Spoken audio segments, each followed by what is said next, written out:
Hello, so today we will learn about irreversible macros.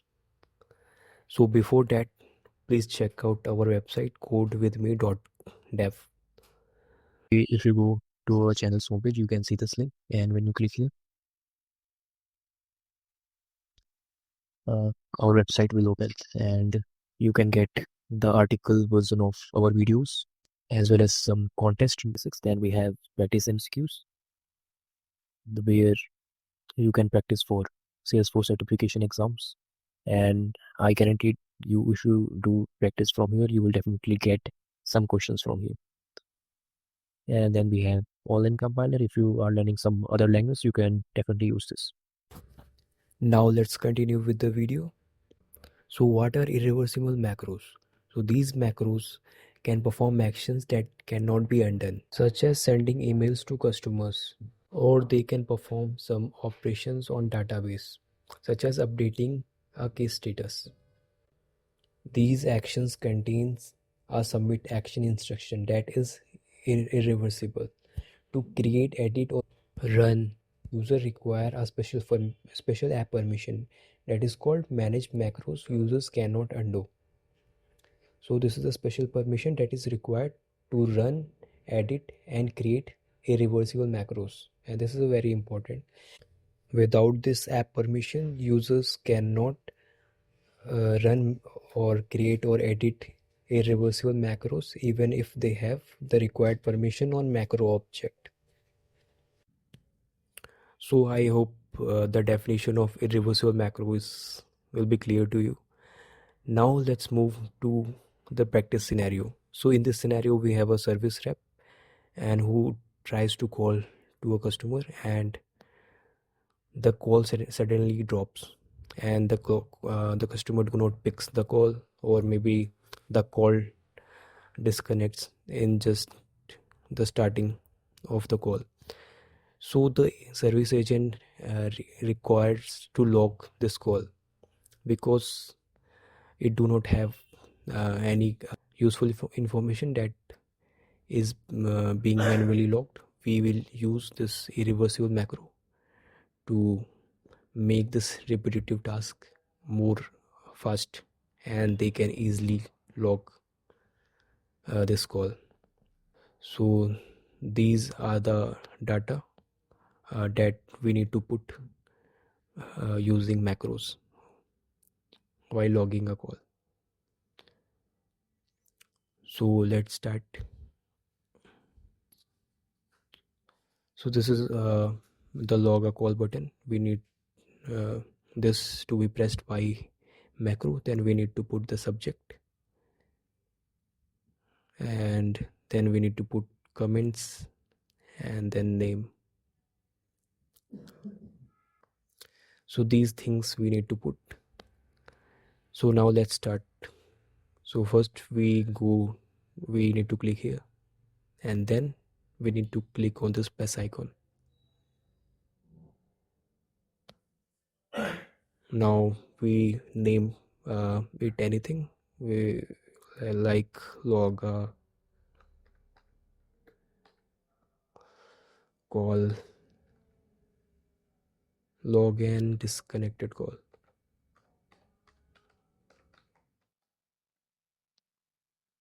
So we can name it anything as we want. Now let's save it.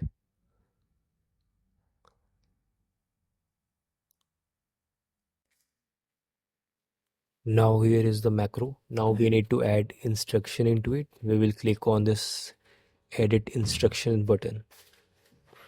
So it will open the macro builder. Now we need to add the instruction to click on this log a call button. So we will click here, add instruction, then click on log a call button. And now we have these three fields: call, comments, and name. So we will check what we need. So we need the subject to call disconnected or drop. So we did not have any subject. I think we have the subject. and but we do not have the subject, so we will create this one, and in comments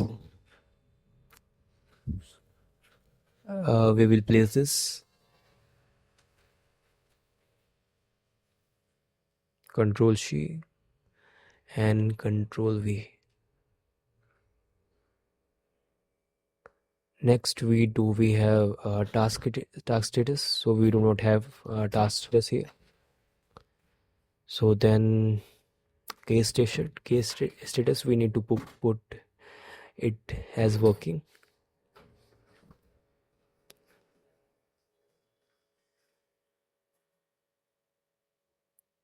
So we will click here and then we put the status as working. Now we have left with these two things, this status one and the subject one. In order to do that, we need to create this pick list value on the task record on the subject field. And so we will go here and let's save this once before going out. And now let's click here and then go to the setup.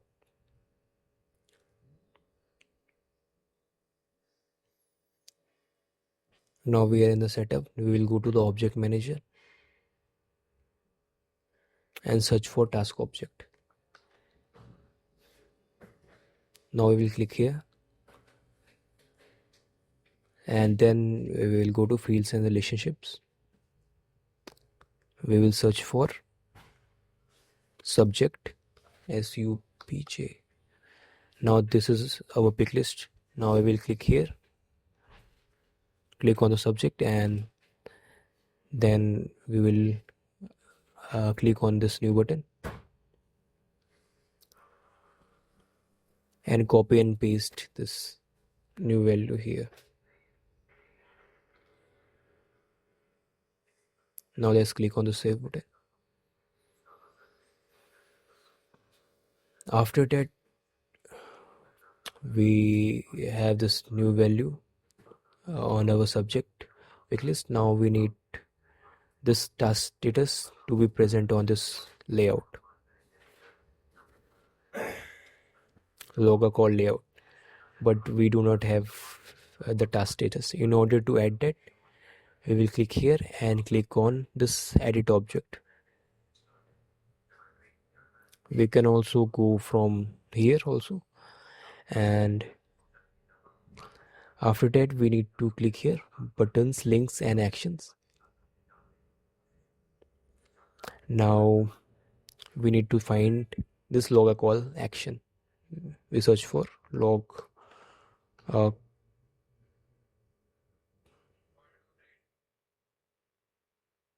now here is our quick action. Now we will click on it and then we click on this edit layout. After that we will place the status below the name, and now let's save it. Now we will do an empty cache and hard reload. Control Shift R. So after a lot of empty cache and hard reload, this new picklist value is finally here, called disconnected and drop. So now let's edit on our macro builder. So we have all the fields that needed to be edited on the macro on our page layout. So now let's go to macro and edit this.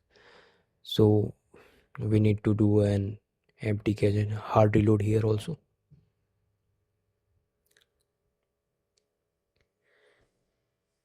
Now we need to click on this cut button because it will got updated after we have added a new field on the layout.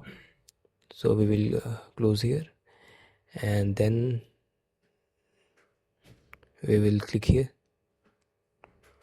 and then we will click on this subject button that we need to add, and this comments, and then the status field. On this field we need to add. Now let's fill the values into it. So in the subject we need to pick this one called disconnected drop, and on comments we need to write this.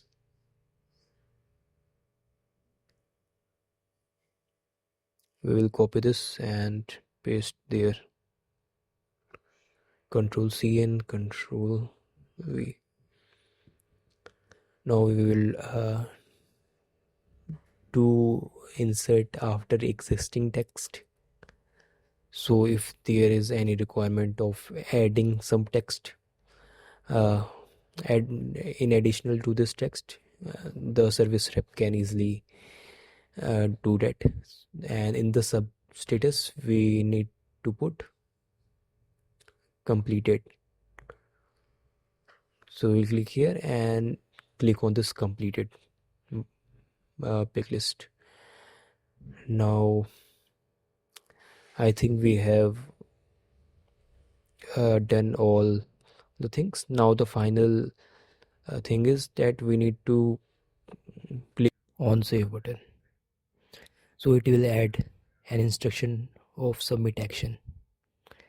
So this one is complete. Now we need to click here, and again we need to click on the save button. So it will add an instruction of submit action. So this is it. Now we have created our macro. We will save it.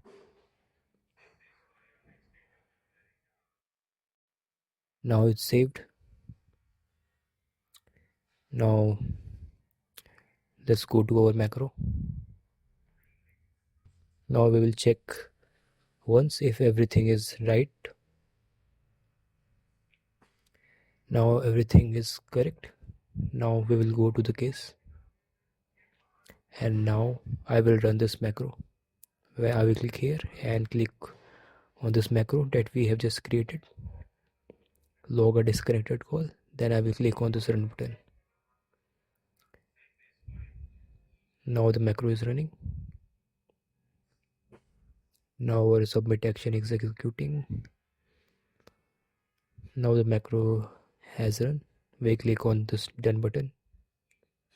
We minimize this, and we can see that the case status has been updated to working, and also this call has been logged. So we will view this call, and we can see the task has the subject called disconnected drop, and also we see the status is completed, and we see this comment, this one, try to reach customers.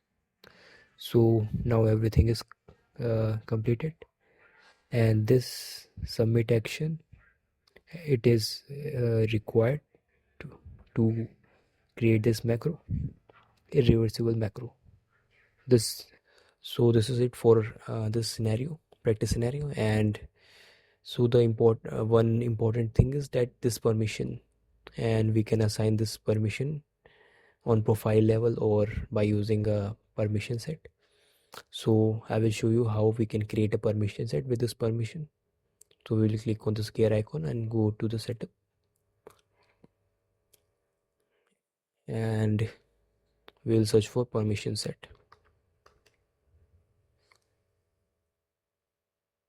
We will click here and click on new, and we will label it as irreversible macros.